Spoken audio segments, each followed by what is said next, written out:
দুনিয়া বিমুখের ওয়াজ করছেন, দুনিয়া কেমনে ছাড়ছেন। আয়ে হযরত সাঈদ ইবনে আমের আল-জুমাহির ঘটনা আপনারা অনেক শুনেছেন। দুনিয়া সারা কাকে বলে? হিমসের গভর্নর ছিল সিরিয়ার শহর। দুনিয়ার সিস্টেম হচ্ছে যে এলাকা যত ধনী, এলাকার জনপ্রতিনিধি যারা মেম্বার, চেয়ারম্যান, এমপি তারাও ধনী হয়। হ্যাঁ, সেই হিসাবে হিমসের গভর্নর তো ধনী হওয়ার কথা, অথচ হিমস থেকে মানুষ আসছে দেখা করতে হযরত ওমরের সাথে। সাইয়েদনা ওমরের খেলাফত কাল ওমর বললেন, হিমসের গরিবদের লিস্ট দাও। বেড়ারা লিস্ট একটা দিছে বড় লম্বা, ফুকারাও হিমস, হিমসের গরিবদের লিস্ট। আল্লাহ হযরত ওমর লিস্টের দিকে তাকায় অবাক হয়ে রয়েছে। কেন? দেখেন যে লিস্টের শুরুর দিকে হিমসের গভর্নর সাঈদ ইবনে আমের আল-জুমাহির নাম। দুনিয়া ছাড়ছেন তো কেমনে ছাড়ছেন? অথচ এই মানুষগুলা ইসলাম পূর্ব সময়ে নবীর সোহবত পাওয়ার আগে এই মানুষগুলা এক পয়সার জন্য মানুষ খুন করত। সাইয়েদনা ওমর এত খুশি হয়েছে, 1000 স্বর্ণ মুদ্রা প্যাকেট করে দিয়ে দিয়েছেন, যাও আমার পক্ষ থেকে আমার সাইদকে হাদিয়া দিয়ে আসো। 1000 স্বর্ণ মুদ্রা তো কয়েক লাখ টাকা হইব, তাই না? কয়জি? হ্যাঁ, আরে 1 স্বর্ণ মুদ্রায় তো 3.5 থেকে 4.5 ভরি সোনা। তার মানে 1000 মানে 3500 থেকে 4000 ভরি সোনা। সুবহানাল্লাহ। কিন্তু আল্লাহর নবীর সাহাবী ওই প্যাকেট পায়া কি করছে? সাথে সাথে ছুঁড়ে মারছেন। কি বললা? ইন্না লিল্লাহি ওয়া ইন্না ইলাইহি রাজিউন। ও দোস্ত, হাদিয়া পাইলে ইন্না লিল্লাহ পড়ে না আলহামদুলিল্লাহ পড়ে? বলে আপনারা কি করতেন জানি না, আমার ইমানের যে হালত, এমন একটা পোটলা যদি পায়া যায়, এই যে দইটা ভিতরে যায় করা লাভ যে দেবো, আর বউরে করবো, তুমিও আলহামদুলিল্লাহ পড়ো, আমিও পড়তে থাকি, আলহামদুলিল্লাহ খতম চালাইয়া দিতাম। আল্লাহর নবীর সাহাবী কি করছে বলেন না? সাথে সাথে তিনি জিজ্ঞেস করলেন, আকুতিলা উমর ইবনুল খাত্তাব, কি ব্যাপার এইভাবে ইন্না লিল্লাহ কেন পড়লেন? হযরত ওমর বুঝি শহীদ হয়ে গেছে? হযরত সাঈদ জবাব দেন, না না, ঘটনা তা না, তার চেয়েও মারাত্মক, তার চেয়েও বহুত আরো বড় হয়ে গেছে। জানতে চাইলেন, আকুতিলাল মুসলিমুনা ফি মারিকা, তাই কি কোনো যুদ্ধে মুসলমান ব্যাপকভাবে শহীদ হয়ে গেল কিনা? হযরত সাঈদ জবাব দেন, না না, তাও না, তার চেয়েও মারাত্মক, বহুত আরো বড় হয়ে গেছে। আরে না জানি আমার জামাইয়ের কল্যাণ নিতে পারিস। আরে বলেন না এইভাবে ইন্না লিল্লাহ কেন পড়লেন? এমন একটা জবাব দিয়েছেন দোস্ত, কিয়ামত পর্যন্ত উম্মতে মুসলিমার নসিহত গ্রহণের জন্য একটা জবাব, একটা বাক্যই যথেষ্ট। হযরত সাঈদ বললেন, কেন এইভাবে ইন্না লিল্লাহ পড়লেন? বলেন যে উদখিলাত আলাইহিদ দুনিয়া লিতুফসিদা আখিরাতি, আরে আমার ঘরে দুনিয়া ঢুকায় দেওয়া হয়েছে আমার আখিরাত বরবাদ করার জন্য। আল্লাহ সাথে সাথে বিবিকে বললেন, আমি চাই মদিনার দূত আমার ঘরে থাকতে থাকতে এই 1000 স্বর্ণ মুদ্রা তুমি হিমসের গরিবদের মধ্যে বিলায়া দিয়া দিবা। হায় হায়, কি বুঝলেন ভাই? কি বুঝলেন? শাসকের মধ্যে যখন দিন থাকে, নিজের বরাদ্দের টাকাটাও জনগণকে দিয়ে দেয়। শাসকের মধ্যে দিন না থাকলে জনগণের বরাদ্দের টাকা মাইরা বিদেশে যায় বাড়ি বানায়। কথা ঠিক কিনা বলে? বউরে যখন কইছে সব দিয়ালাম, আল্লাহর নবীর সাহাবীরে আল্লাহ যেমন মিলাইছে, সাহাবীর জন্য আল্লাহ বউ তো এরকম মিলাইছে। বলা ভাই, একটা পড়া মুখস্থ কর আমার লগে লগে, ক জেসকার লগে তেসকা। তো গোজের বিয়া হয় না কারণ জানো? তুই নিজে 2 নম্বর আর বউ খুঁজে রাবে বসিয়া। আল্লাহ কি জালেমদের তোর মতো 2 নম্বরের কাছে রাবে বসিয়া পাঠায় বেরিয়ে ঠকাইব? আল্লাহ জালেম নাকি? নাউযুবিল্লাহ। আল খাবিসাতু লিল খাবিসিনা ওয়াল খাবিসুনা লিল খাবিসাত ওয়াত তাইয়িবাতু লিত তাইয়িবিনা ওয়াত তাইয়িবুনা লিত তাইয়িবাত উলাইকা মুবাররাউনা মিম্মা ইয়াকুলুন লাহুম মাগফিরাতুন ওয়া রিজকুন কারীম।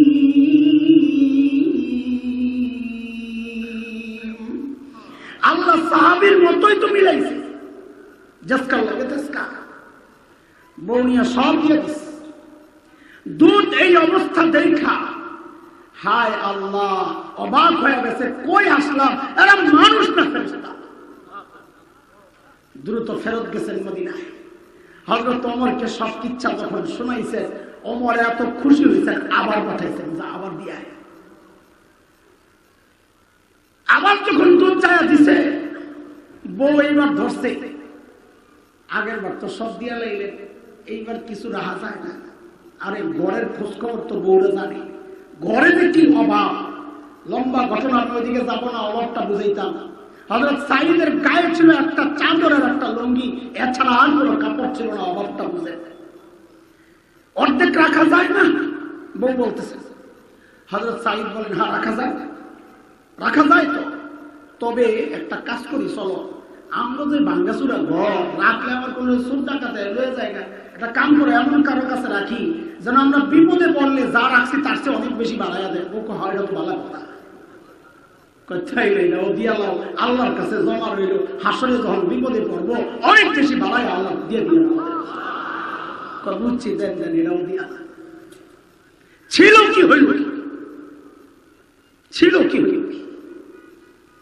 ও যুবক, সাইয়েদনা মুসআব ইবনে উমাইরের কথা তোমরা জানো।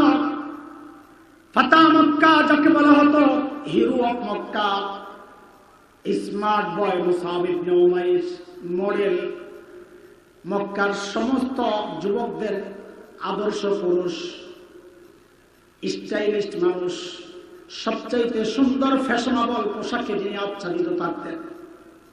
তিনটা বিষয় খেয়াল করেন, একটা হচ্ছে রূপ সৌন্দর্য, একটা হচ্ছে সামর্থ্য, একটা হচ্ছে উন্নত রুচি।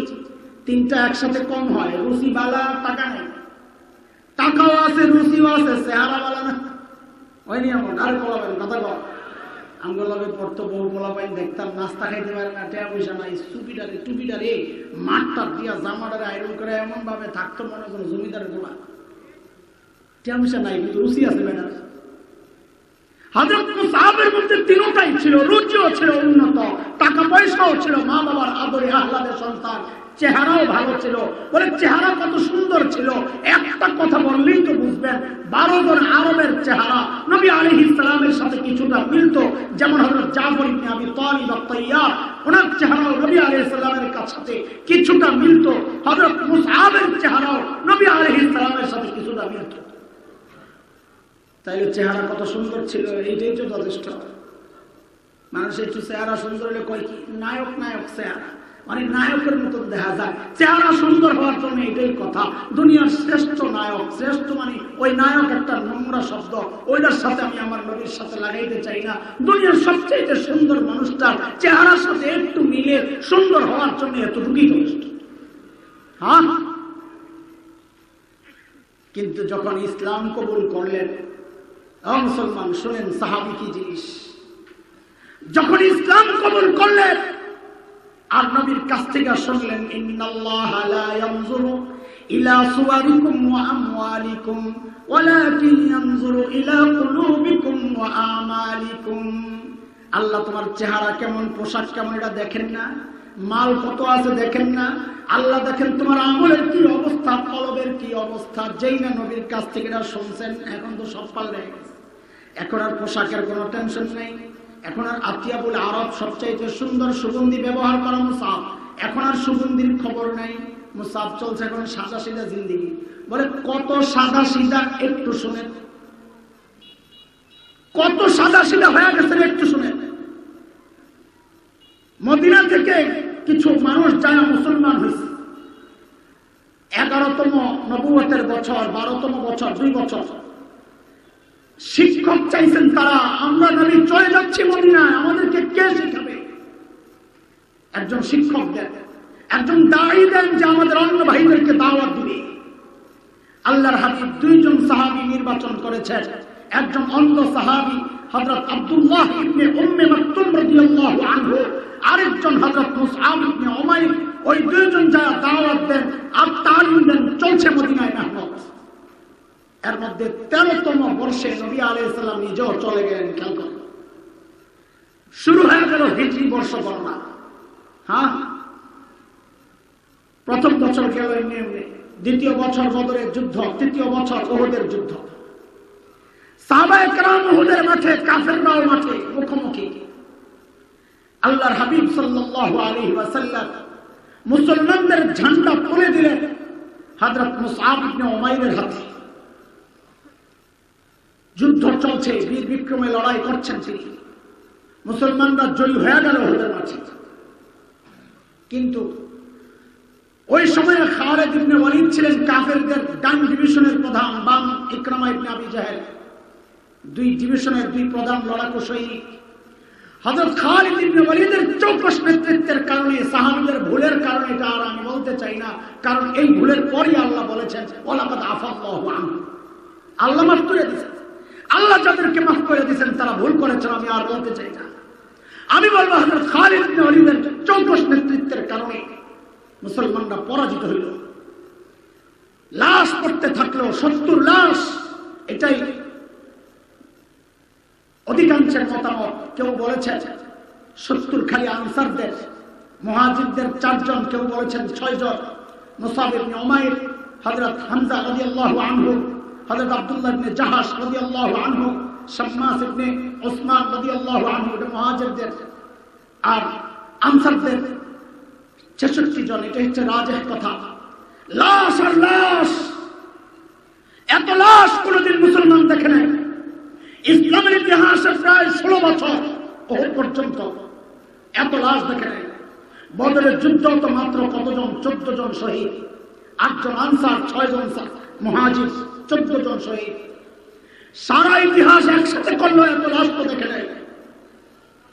মুসলমানদের মনোবল ভাঙ্গা, পাও চলে না, এত লাশ দাফন করবে। হ্যাঁ, মুসলমানদের মনোবল ভাঙ্গার কারণ ঐতিহাসিকরা লেখে, কেউ আহত, কারো বাবা চলে গেছে। হযরত হুযাইফার বাবা ইয়ামান রাদিয়াল্লাহু আনহু চলে গেছেন, তাও মুসলমানদের হাতে। এত কথারই মারামারি চলতেছিল, চলে গেছে। কারো বাবা নাই, কারো সন্তান নাই, কারো ভাই নাই, কেউ নিজে আহত। কিন্তু আমি বলি কি, মুসলমানদের মনোবল ভাঙ্গা, সাহাবীদের মনোবল ভাঙ্গা। সাহাবী আমি যতটুকু চিনেছি, কারণ এই জানা, ওই পাগলগুলা যখন আয়েশা দেখছেন, আহারে প্রিয় হাবিব সাল্লাল্লাহু আলাইহি ওয়াসাল্লামের চেহারাটা রক্তাক্ত, এইটা দেখা কোনো পাগল তো সইতে পারে না। হযরত সাদ ইবনে আবি ওয়াক্কাসের এক ভাই ছিল, উতবাহ ইবনে আবি ওয়াক্কাস। ভাইয়ে ভাইয়ে কত পার্থক্য। এক ভাই আল্লাহর নবীর শ্রেষ্ঠ সাহাবী, আরেক ভাই উতবাহ ইবনে আবি ওয়াক্কাস কাছের থেকে এক পাথর লইয়া এমন ভাবে মারছে, নবী আলাইহিস সালামের আমার আঙ্গুলের দিকে দেখেন, ঠিক এই বরাবর যায় পাথরটা লাগছে, এই বরাবর। ঠোঁটগুলা ফাইটা চপচপ করে রক্ত পড়া শুরু হয়েছে। নবী আলাইহিস সালামের রবাইয়া আল ইউমনা আস সুফলা, মাদ্রাসা ওয়ালারা মনে রাখো, রবাইয়া আল ইউমনা আস সুফলা, মাঝখানের 4 দাঁত সানাইয়া, 4 দাঁতের চারপাশের যে 4টা দাঁতকে বলে রবাইয়া। নবী আলাইহিস সালামের নিচে মাঝখানের 2 দাঁতের ঠিক ডান পাশের দাঁতটা, এটা ভেঙে গেছে, চপচপ করে রক্ত পড়া শুরু হয়েছে। আরেক মারাদুন আব্দুল্লাহ ইবনে কিম্মা পাথর দিয়ে আঘাত করেছে, ঠিক এখানে যায় লাগছে। হেলমেটের যে টুকরাটা, এইটা দিয়ে চেহারা গাঁট দেয়, এই টুকরাটা ঢুইকা গেল হাড্ডির ভিতরে। আরেক মারাদুন আব্দুল্লাহ ইবনে শিহাব জুহরি, এক ইবনে শিহাব জুহরি আছে হাদিস বর্ণনাকারী, উনি না, সে এক আঘাত করছে, একদম ঠিক কপাল বরাবর লেগে কপাল ফাইটা রক্ত পড়তেছে। নবী আলাইহিস সালামের রক্ত চলছে। আল্লাহু আকবার। পাগল সাহাবী এই দৃশ্য দেখে তো সহ্য করার কথা না, পাও চলতেছে না। এত কবর এখন কেমনে করবে? শরীর চলে না, মন চলে না, পাও চলে না, হাত চলে না, এত কবর কেমনে করবে? নবী আলাইহিস সালাম বললেন, এক কবরে 2 জন দাফন করো। এক কবরে কয়জন?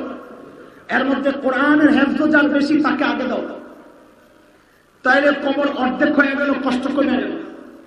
বুখারীতে আসছে বর্ণনাটা, হযরত খাব্বাব ইবনুল আরিফ বর্ণনা করেছেন, আব্দুর রহমান ইবনে আউফ রাদিয়াল্লাহু আনহু বর্ণনা করেছেন, হযরত আব্দুর রহমান ইবনে আউফ বর্ণনা 4045 নম্বর বর্ণনা, হযরত আব্দুর রহমান ইবনে আউফ বলছেন, হযরত আব্দুর রহমান ইবনে আউফ ছিলেন ধনী সাহাবী, ইফতার করতে বসছেন, রোজা ছিলেন।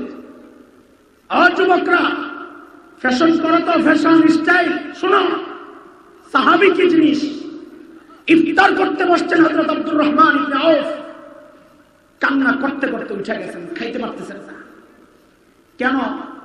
যাহারে আমরা হয়তো আল্লাহর আমল যা করছি, নিয়ামত দুনিয়ায় ভোগ করে ফেলতেছি, আখিরাতে জাহান্নামে যাওয়া লাগবে। আল্লাহর নবীর কিছু সাহাবী তারা দুনিয়ায় ভোগ করেন নাই, আমরা তো ফল পাকছে পেরে লেছি, তারা দুনিয়ায় ভোগ করেন নাই। হযরত মুসআব ইবনে উমাইরের কথা বলছিলেন যে যখন মুসআবকে দাফন করতে আনি, আপনারা জানেন শহীদকে দাফন করার আলাদা কিছু পদ্ধতি আছে, গোসল ছাড়া দাফন দিতে হয়। জানেন তো? জানেন তো? যেই কাপড়ে শহীদ হয়েছে ওই কাপড় দিয়েই দাফন দিতে হয়, কাপড় পরাইতে হয়। জানেন তো কেন? হ্যাঁ, আহা, হাদিসের কথা, ইন্নাকুম তুহশারুন কামা তামুতুন। মৃত্যু যেমন হবে হাসরও তেমন হবে। মৃত্যু সেজদা অবস্থায়, হাসরও সেজদা অবস্থায়। মৃত্যু কানের মধ্যে হেডফোন লাগায় গান শুনতে শুনতে, হাসরেও গান শুনতে শুনতে উঠবা।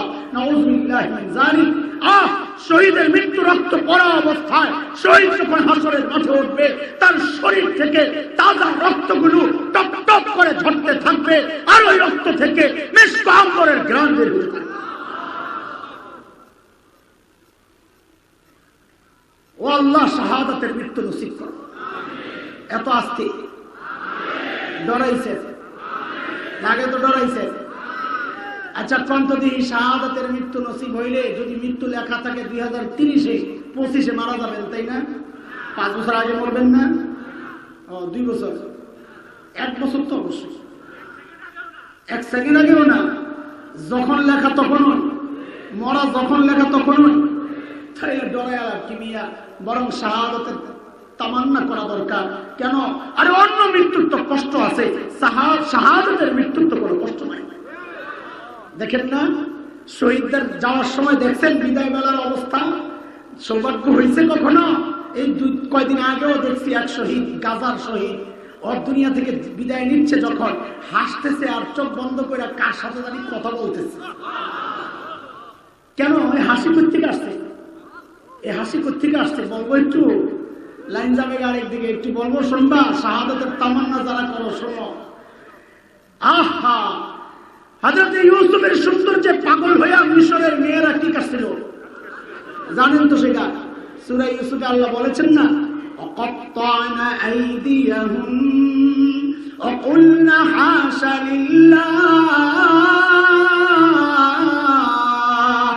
মা হাযা বাশারা ইন হাযা ইল্লা মালাকুন কারীম।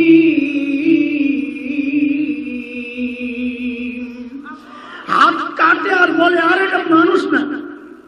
মানুষ আবার এত সুন্দর হয় নাকি? এটা সম্মানিত ফেরেশতা। এই এই মনোযোগ, মনোযোগ। এই যে হাত কাটতেছে, ব্যথা পায় না? পায় তো, খবর নাই। এইটারই কয় আমাদের ভাষায় পাগলের বিষ নাই। কি কয়? পাগল করতে গেছে, ওই সৌন্দর্যের পাগল। কিসের পাগল? কথা পায় না। মনোযোগ, মনোযোগ। তাকায়া সৌন্দর্যে মুগ্ধ হইয়া, খবর নাই কাটতেছে, খবর নাই পোষাইতেছে শরীরে, খবর নাই। বলেন তো, তাকাইছে যে মেয়েরা হযরত ইউসুফ আলাইহিস সালামও কি তাকাইছে? তাকাইছে না। কেন? তিনি নবী। সমস্ত নবীরা নবুয়তের আগেও মাসুম নিষ্পাপ, কোনো গুনাহ করেন নাই, নবুয়তের পরেও কোনো গুনাহ করেন নাই। বিশেষত হযরত ইউসুফ সম্পর্কে আল্লাহ সূরা ইউসুফ আয়াত 24-এ জানায়া দিয়েছেন। আল্লাহ সূরা ইউসুফ 24 নম্বর আয়াতে আল্লাহ জানায়া দিয়েছেন, কাযালিকা লিনাসরিফা আনহু সুআ ওয়াল ফাহশা। আমি ইউসুফকে অন্যায় অশ্লীল কাজ থেকে বাঁচাইয়া দিয়েছি। বলেন তাইলে তাকাইছে কয় পক্ষ? আমার জবাব দেওয়া লাগবে। শুনতেছেন? শুনতেছেন?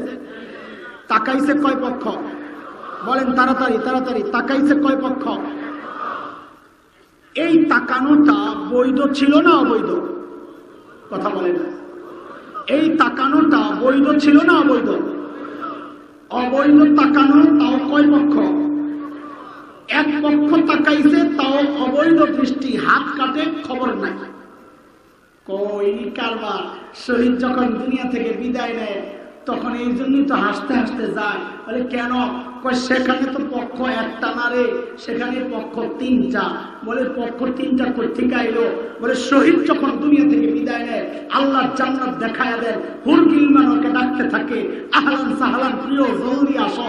অপেক্ষা আর সয় না, শহীদ তাকায় তাকায় হাসতে থাকে। শহীদ তাকায় দেখছে হুর গিলমানকে, হুর গিলমান তাকায় দেখছে শহীদকে। দুইজনের দৃষ্টির বিনিময় যখন চলছে, হাসি বিনিময় যখন চলছে, প্রেম বিনিময় যখন চলছে, আল্লাহ তাআলা আরশে আজিম থেকে তাকায়া তাকায়া মুহাম্মতের হাসি হাসতে থাকে। আল্লাহ তাকাইছেন, শহীদ তাকাইছে, হুর গিলমান তাকাইছে, তিনজনের দৃষ্টি বিনিময় চলছে। সাথে পাইছি একটা নামিরা একটা ছোট্ট চাদর দিয়ে কোন রকমের বড় দেখে রাখছে। আরে কার কথা শোনাচ্ছি? Hero of Mecca, smart boy মুসাহাবের কথা শোনাচ্ছি। ইসলামের ছায়াতলে এসে পরিবর্তন দেখো। বলে এখন তো বড় বিপদে পড়ছি, এই কাপড় দিয়া কেমনে কাফন দেব? হযরত আব্দুর রহমান আল খাব্বাবের রিওয়ায়াত, শব্দগুলো বুখারীর। ইন গুতিয়া বিহা রাসু বাদাত রিজলা ওয়া ইন গুতিয়া বিহা রিজলা বাদা রাসু। বলে মুসাহাবের মাথাটা যখন ঢাকা হয় তো মুসাহাবের পাও খালি হয়ে যায়, পাওটা ঢাকতে গেলে মাথা খালি।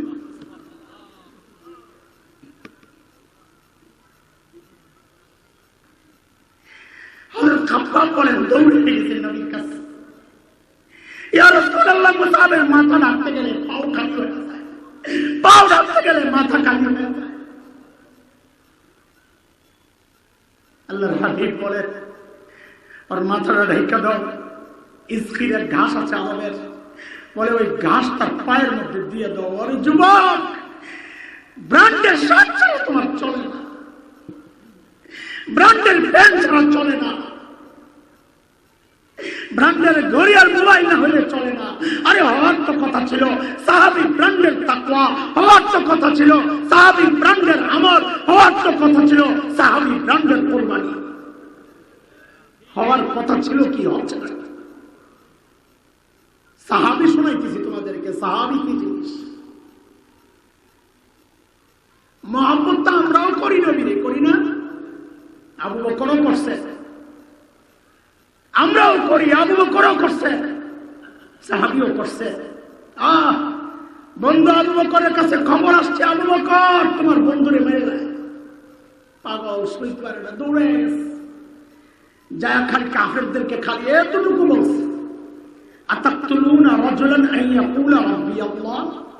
আরে একজন মানুষকে এমনি মারতে হয় শুধু এই কথা বলার কারণে যে আমার রব শুধু আল্লাহ, এইভাবে মারতে হয়? যেই এই কথা আবু বকর রাদিয়াল্লাহু আনহু বলেছেন, সাথে সাথে মায়ের রূপ ঘুরা এখন সব যায় আবু বকরের উপর। এই সামারা মারছে, এই সামারা মারছে, সাইয়েদনা আবু বকর বেহুশ হয়ে পড়ে গেছে। এক পান্ডা ছিল উতবাহ ইবনে রবিআ, এক পান্ডা আগে বলেছি উতবাহ ইবনে আবি ওয়াক্কাস, নবীকে ঠোঁটের উপর যে মারছিল। আরেক পান্ডা উতবাহ ইবনে রবিআ, ইয়ামটা ছিল ভারী শরীর। যেই সাইয়েদনা আবু বকর পড়ে গেছে, বেহুশ হয়ে পড়ে রয়েছে, ওই মোটা শরীরের উতবাহ ইবনে রবিআ জুতা পায়ে দিয়া সাইয়েদনা আবু বকরের বুকের উপর উঠে লাফাইছে, চেহারায় আঘাত করেছে। আবু বকরের বংশের লোকেরা বনু তামিম, মুসলমান না তখন পুরা, কিন্তু গোত্র প্রীতি ছিল ওই সময় আরবের। ওরা খেইবা গেছে যদি আবু বকর মারা যায় আমরা কুরাইশের থেকে প্রতিশোধ নিব। নিয়ে আসছে মা উম্মে খায়রের কাছে, তখনও মা মুসলমান হন নাই। আবু বকরের বাবা আবু কুহাফাও শুরুতে মুসলমান হন নাই, মক্কা বিজয়ের দিন হয়েছে। মা উম্মে খায়রও শুরুতে মুসলমান হন নাই, কিন্তু বাবা আর মায়ের মধ্যে পার্থক্য আছে, মা সম্পর্ক ছিন্ন করেন নাই, বাবা সম্পর্ক ছিন্ন করেছিলেন। বনু তামিম নিয়ে আসছে আবু বকরকে হযরত উম্মে খায়রের ঘরে। আহা, মা কেমন লাগতেছে, চেহারা চিনা যায় না আবু বকরের, চারদিকে কালো হইয়া ফুইলে আবু বকর, রক্তাক্ত আবু বকর, চেহারা চিনা যায় না। আরে মোহাম্মদ কারে কয় দেয়, শোয়া রাখছে আবু বকর বেহুশ। বলো তুমি চারদিকে ঘরের পাহারাদারি, যদি মারা যায় খবর খালি আসুক, যদি মারা যায় আমরা প্রতিশোধ দিব। পুরা দিন চলে গেছে আবু বকর বেহুশ। ও মুসলমান, ও মুসলমান, মোহাম্মদ কারে কয় দেখো। যেই সাইয়েদনা আবু বকরের খালি একটু হুশ দিছে, হুশ ফিরার সাথে সাথে চোখ খুলছে যখন, উম্মে খায়ের তো দৌড়ে গেছে কাছে, চোখ খুইলাই জিজ্ঞেস করতেছে, মা আমার নবী কোথায়, নবী কোথায়? উম্মে খায়ের গ্লাসে করে দুধ আনছে, বাবা আগে দুধটা খা। মা না, নবীকে না দেখা পর্যন্ত আমি কিচ্ছু খাবো না। আরে মোহাম্মদ আমরাও করি, সাহাবীওয়ালা মোহাম্মদ দেখো না।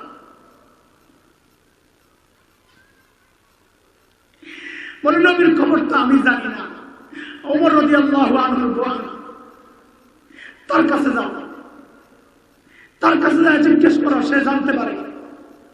উম্মে খায়ের দৌড়াইছে ফাতেমার ঘরে, যা জিজ্ঞেস করতেছেন হযরত ফাতেমা বলেন না, কারণ তিনি জানেন উম্মে খায়ের মুসলমান হন নাই। তথ্য দিয়ে আবার নবী নবী বলে পড়ে, ছলে বলে কৌশলে উম্মে খায়ের সাথে আসতেছে। বলে আমি কোত্থেকে জানবো, চলেন একটু আবু বকরকে দেখে আসি। মনে করছেন আবু বকরের মুখ থেকে শুনি, নবীরে দেখতে চায় আবু বকরের মুখ থেকে শুনি। কাছে যায় দেখে যে হা, আবু বকর বলতেছে, আমারে নবী দেখাও, নবী দেখাও। বিশ্বাস হয়েছে নবী কোথায়, হযরত আরকামের ঘরে।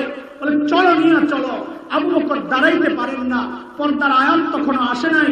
এক হাত উম্মে খায়েরের কাঁধে, আরেক হাত ওই হযরতে ওমরের বোনের কাঁধে, দুইজনের কাঁধে ভর দিয়া সাইয়েদনা আবু বকর শেষয়া ওই যখন হযরত আরকামের ঘরে যায় পড়ছে, দরজা নক করছে। নবী আলাইহিস সালাম দরজা খুইলা সাইয়েদনা আবু বকরকে দেখা দৌড়ে এসে আবু বকরের ধইরা কপালের মধ্যে চুমু খাচ্ছে। সাহাবীরা এই দৃশ্য দেখা চারদিক থেকে এসে আবু বকরের চুমানো শুরু করছে। এর নাম সাহাবা। আরে এর নাম সাহাবা। সাহাবী নিয়ে সমালোচনা করো, আমি কে তুমি কে সাহাবী নিয়ে কথা বলো? কোথায় সাহাবী, কোথায় আমি? তুমি ইতিহাস দেখে দেখে সাহাবীদেরকে কলঙ্কিত করতে চাও। ইতিহাসের পাতা দিয়া সাহাবী চিনা যাবে না। সাহাবী চিনতে হইলে কোরআনের পাতা দিয়া চিনতে হবে, সাহাবী চিনতে হইলে হাদিসের পাতা দিয়া চিনতে হবে। সাহাবীদের মধ্যে পারস্পরিক কিছু মতপার্থক্য হয়েছে,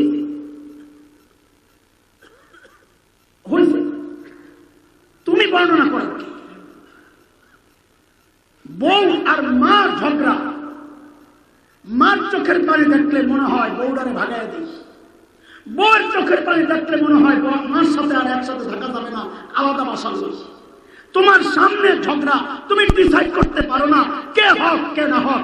1400 বছর আগে সাহাবীদের মধ্যে একতলাফ হয়েছে, অথচ তুমি ডিসাইড করো মুআবিয়া দোষী, আলী দোষ। নাউযুবিল্লাহ। পোড়া কপাল, সাহাবী নিয়ে কথা বলে পোড়া কপাল।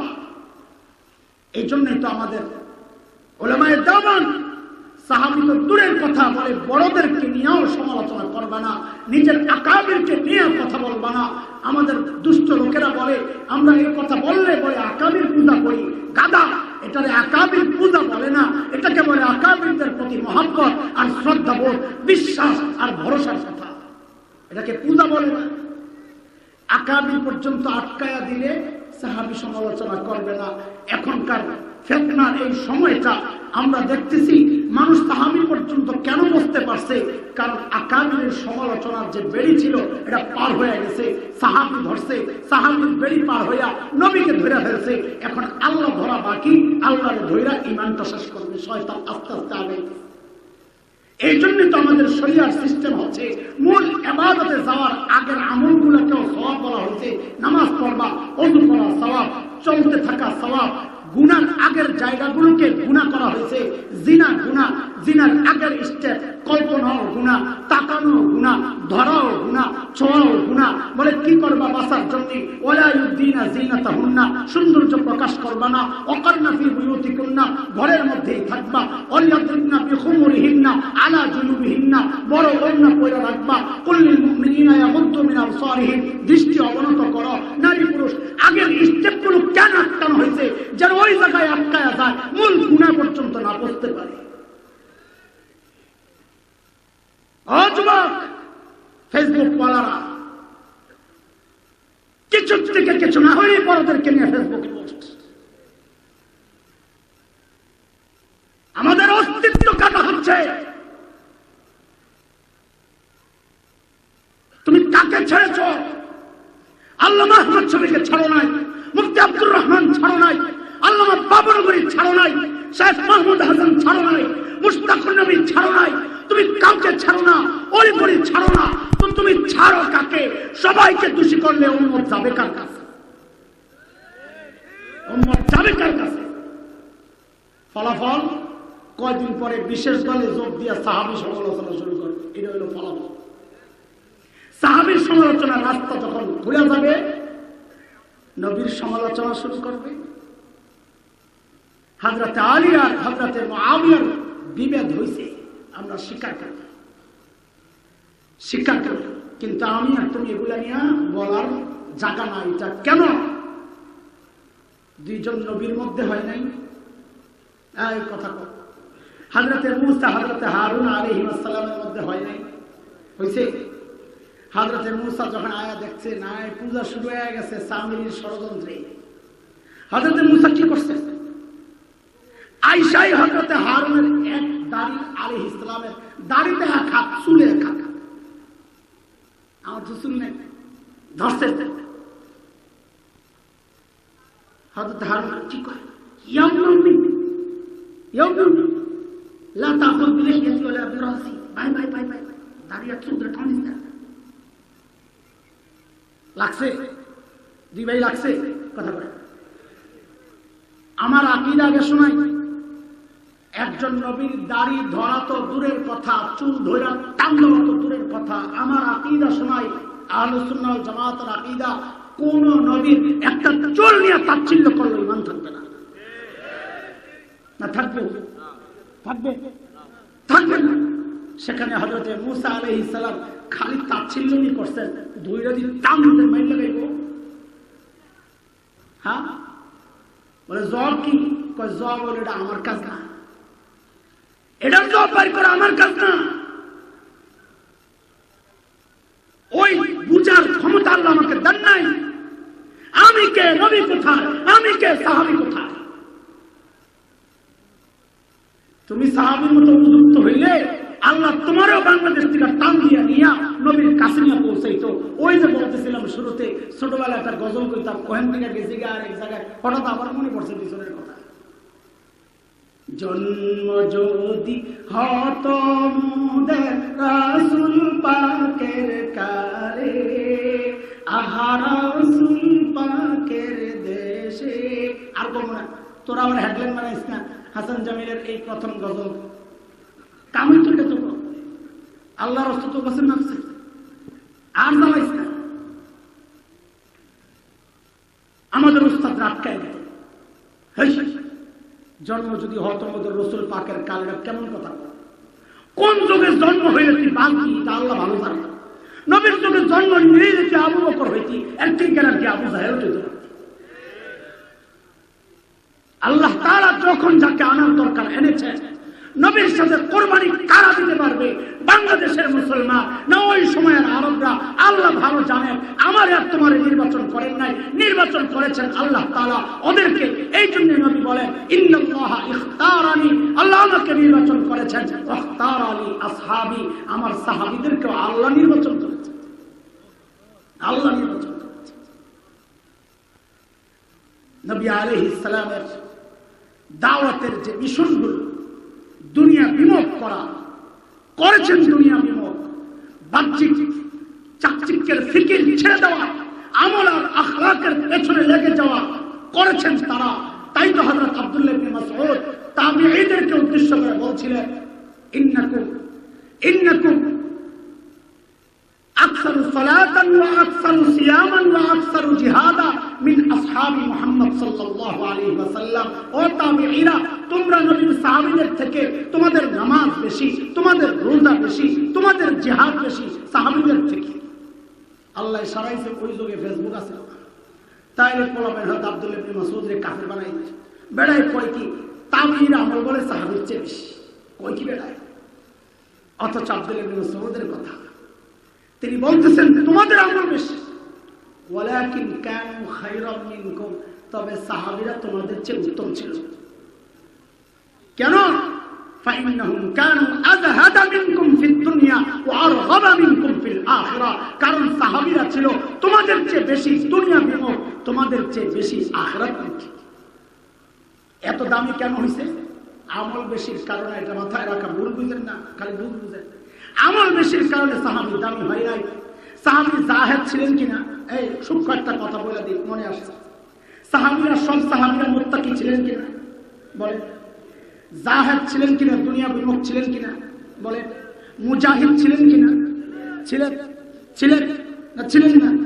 দানশীল ছিলেন কিনা? সব দিয়ে দিচ্ছেন কিনা? তাহলে সাহাবীদেরকে মুজাহিদ নামে পরিচিত করা হয় নাই কেন? সাহাবীদেরকে জাহিদিন নামে পরিচিত করা হয় নাই কেন? সাহাবীদেরকে মুত্তাকিন নামে পরিচিত করা হয় নাই কেন? কেন সাহাবী নামে পরিচিত করা হয়েছে? কারণ হচ্ছে মুজাহিদ অনেকেই তো হয়েছে, মুত্তাকি অনেকেই ছিল, জাহেদ তো দুনিয়ায় অনেকেই ছিল, কিন্তু ওদের মর্যাদা কোথায়? সাহাবীর মর্যাদা কোথায়? বলে এই মর্যাদা বাড়ছে কোন কারণে? বলে নবীর সোহবতের কারণে। এই জন্য ওরা জাহিদিন নামে পরিচিতি পায় নাই, মুত্তাকিন নামে পরিচিতি পায় নাই। যেই কারণে সোহবতের রাসূলের কারণে দামি হয়ে গেছে, এই জন্য অন্য কোন আমলে তারা পরিচিতি পান নাই, পাইছেন সাহাবী নামে।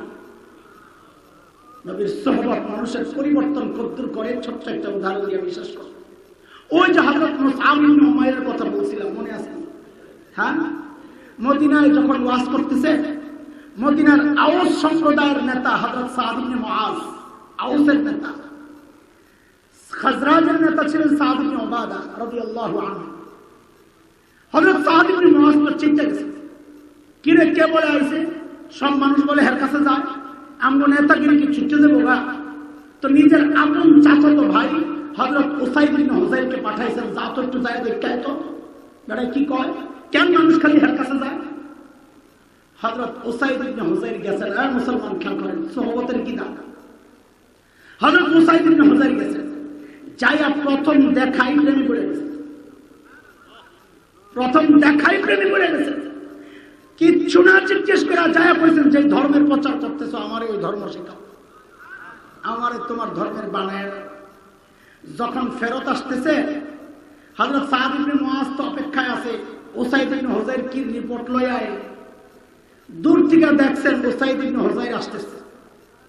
হযরত সাদ ইবনে মুআজ দেখেই বলতেছেন, জাআকুম উসাইদ বিগাইরি ওয়াজহিহি আল্লাযী যাহাবা বিহি মিনকুম, জাআকুম উসাইদ বিগাইরি ওয়াজহিহি আল্লাযী যাহাবা বিহি মিনকুম। তোমাদের কাছে উসাইদ আসতেছে, কিন্তু চেহারা আগেরটা নাই, যে চেহারা লয়ে গেছিল ওই নবীর সাহাবী। সাহাবীর সোহবতের একটু নজর পায়া উসাইদ ইবনে হুযাইরের চেহারার সুরতি পাল্টে গেছে।